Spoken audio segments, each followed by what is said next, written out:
සාදරයෙන් පිළිගන්නවා ඔයාලා සියලුම දෙනාව මගේ මාස්ට් අප්ඩේටර් YouTube channel එකට. ඉතින් අස්වැස්ම සම්බන්ධ අලුත්ම විශේෂ නිවේදනයක් අරගෙන තමයි අද මම මේ වීඩියෝ එකෙන් ඇවිල්ලා තියෙන්නේ. වීඩියෝ එකට යන්න කලින් ඔයාලා මගේ channel එකට තාමත් අලුත් කෙනෙක් නම් අනිවාර්යයෙන්ම channel එක subscribe කරලා මතක ඇතුව bell icon එකත් all කරලා තියාගන්න. ඉතින් මේ විදිහට අස්වැසුමෙන් විශේෂ නිවේදනයක් නිකුත් කරලා තියෙනවා. මේක අදාළ වෙන්නේ අස්වැසුමේ පළවෙනි අදියරේ අයදුම් කරුවන්ට විතරයි. ඉතින් මේක දෙවන අදියරේ අයදුම් කරුවන්ට මේ නිවේදනය අදාළ වෙන්නේ නැහැ. ඉතින් මෙයාලා මේ විදිහට නිවේදනයක් ගෙනල්ලා තියෙනවා. මේ අවුරුද්දේ අවසානයේ නිසා අස්වැසුම පළවෙනි අදියරේ අයදුම් කරුවන්ගේ වාර්ෂික තොරතුරු යථාවත් කරන්න කියලා මෙයාලා විශේෂ නිවේදනයක් මේ විදිහට ගෙනල්ලා තියෙනවා. මේක සඳහන් වෙනවා වාර්ෂික තොරතුරු යථා කිරීම කියන්නේ මොකක්ද කියලා. ඒ කියන්නේ අස්වැසුම පළවෙනි අදියරයට ලියාපදිංචි වී දැනට ප්‍රතිලාභ ලබන සහ නොලබන සියලු පවුල් තැනැත්තන් තම පවුලේ තොරතුරු වෙනස් කිරීම සහ එසේ නොමැතිද යන වග අවුරුද්දකට වරක් සුබ සාධන ප්‍රතිලාභ මණ්ඩලයට දැනුම් දීම කියලා. ඒ කියන්නේ ඔයාලගේ මොනවා හරි තොරතුරු නැත්තම් පදිංචිය වෙනස් වෙලා තියෙනවා නම් ඒ තොරතුරු අවුරුද්දකට සැරයක් මේ ප්‍රතිලාභ මණ්ඩලයට දැනුවත් කරන්න කියලා තමයි මෙයාලා මෙතන සඳහන් කරලා තියෙන්නේ. තව මේක සඳහන් වෙනවා වාර්ෂික තොරතුරු යථාවත් කිරීම කරන්නේ කොහොමද කියලාත් මෙයාලා මෙතන සඳහන් කරලා තියෙනවා විස්තර ටිකක්. පළවෙනි ක්‍රමය තමයි අන්තර්ජාල පහසුකම් සහිත පරිගණකයකින් හෝ ස්මාර්ට් ජංගම දුරකථනයකින් මෙන්න මේ වෙබ් පිටුවට යොමු වෙන්න කියලා මෙයාලා මෙතන සඳහන් කරලා තියෙනවා. ඒ වගේම QR පත්‍රයේ සඳහන් තමාගේ HH අංකය සහ ජාතික හැඳුනුම්පත් අංකය යොදා තොරතුරු පද්ධතියට පිවිස තොරතුරු සහතික කිරීම මෙනුවට ගොස් පවුලේ තොරතුරු ඇතුළත් කර යථාවත් කළ හැකියි කියලාත් මෙයාලා මෙතන මෙන්න පළවෙනි ක්‍රමයේ සඳහන් කරලා තියෙනවා. ඉතින් මේ පළවෙනි ක්‍රමය ඔයාලට කරගන්න අමාරු නම් මෙයාලා මෙතන තව ක්‍රමයක් සඳහන් කරලා තියෙනවා දෙවෙනි ක්‍රමය කියලා.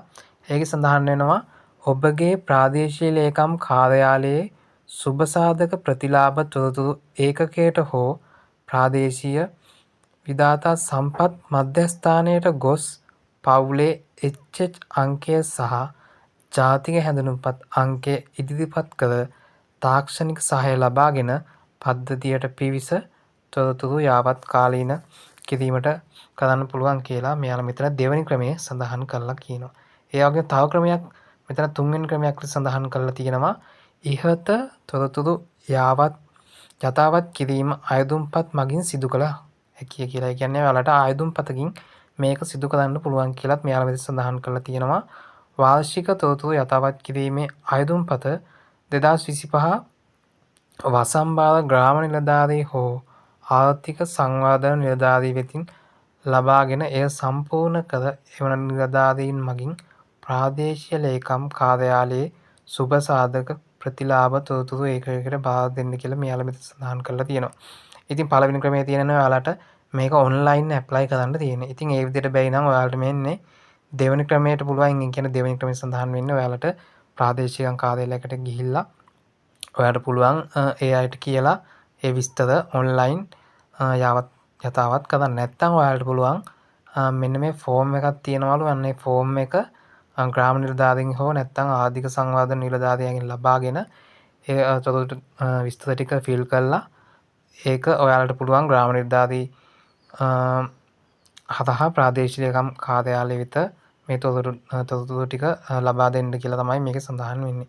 ඉතින් ඔයාලට ලේසි කැමැති ක්‍රමයක් මෙතන ඔයාලට යොදා ගන්න පුළුවන්. ඉතින් අනිවාර්යයෙන්ම මේක ඔයාලා යථාවත් කරන්න ඕනි. මොකද නැත්තම් ලබන අවුරුද්දේ ඉඳලා ඔයාලගේ අස්වැසුම ඔයාලට අහිමි වෙන්න පුළුවන්. ඉතින් මෙයාලා මෙතන තොරතුරු යථාවත් කිරීමේදී තව විශේෂ කරුණු කියලා මෙතන සඳහන් කරලා තියෙනවා. 2024 වසරේ දුක් ගැනවිලි ලබා දුන් අයදුම් කරුවන්ට තොරතුරු යථාවත් කිරීම අනිවාර්ය නොවේ. ඒ කියන්නේ ඔයාලා මේ දුක් ගැනවිලි ලබා දුන්න කෙනෙක් නම් මේ තොරතුරු සඳහන් කිරීම අදාළ වෙන්නේ නැහැ කියලා සඳහන් කරනවා. එයට හේතුව නැවත තොරතුරු සමීක්ෂණය සඳහා අයදුම්කරුවන් දැනටමත් යොමු කර බැවිනි කියලා සඳහන් කරලා තියෙනවා. තව සඳහන් වෙනවා නැවත තොරතුරු සහතික කිරීමේදී පවුලේ සමාජිකයන්ගේ ජාතික හැඳුනුම්පත් සහ සක්‍රීය ජංගම දුරකථන තිබීම අත්‍යවශ්‍ය වේ කියලා සඳහන් කරලා තියෙනවා.